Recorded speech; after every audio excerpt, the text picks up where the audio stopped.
This video shows you how to collect citations for your assignments and reports and so forth. So I'm using MyEndNote.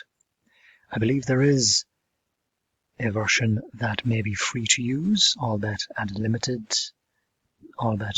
quite limited, not the full version. And if you just do a quick search for MyEndNote web, what's the benefit of these referencing tools? Well, basically it's very good for collecting references and then inserting them and citing them into your document very swiftly, reorganizing and updating your document with the references. That makes it much more easier than manually typing in references. And you can also save them on the cloud so you can access them in anywhere, shape or form. So if we go back to the example here, I am doing a course online and it provides a bibliography. So the simplest, most rudimentary way for me to collect those references, as you can see, they're all in text. So I need to go and build my own references from these.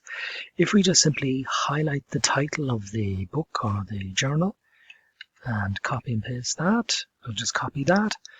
Then we can go over and we have two options. I said, well, we have three options, I guess. You can either do a general search in Google, which is not recommended really, not the first choice. Number two, if your organization or yourself indeed has access to an online journal, you can do the search there. EBSCO, for instance, in this particular area. I find the results to be very professional, very good at journals, but not really good in terms of books.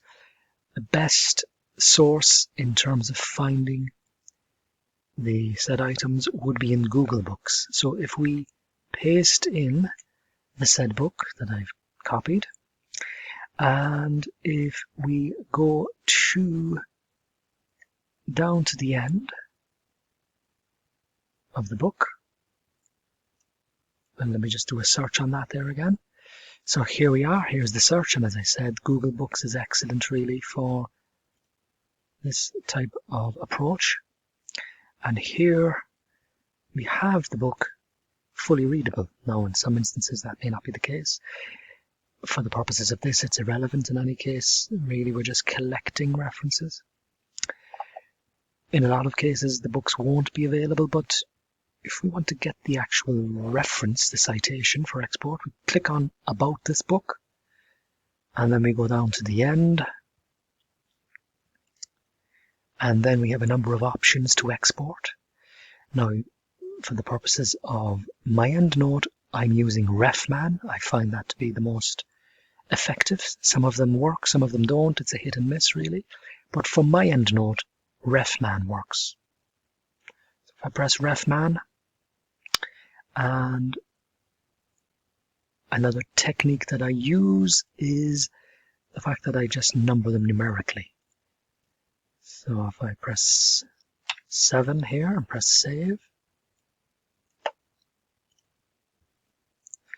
and the reference is downloaded there.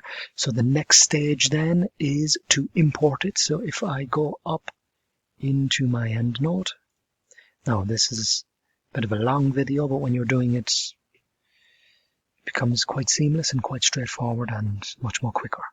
So if I click on Collect, and then I click on Import Reference, and then I choose File.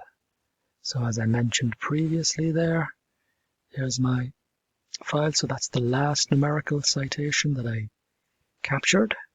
And then the import option is RefMan. And where am I going to save it to? I'm going to save it to UCD Leadership. I have a subset there of references for that particular project that I'm undertaking. And I press import. And then you get a notification. So then it's a simple case of going up, pressing references, choosing my groups, and the groups are linked to whatever thesis or report that you're doing. And if we look for the subject, there he is fully imported. And that's all we need to do. And we just continue on and progress to the next reference to import. So thank you for watching this video. I hope it's been of help.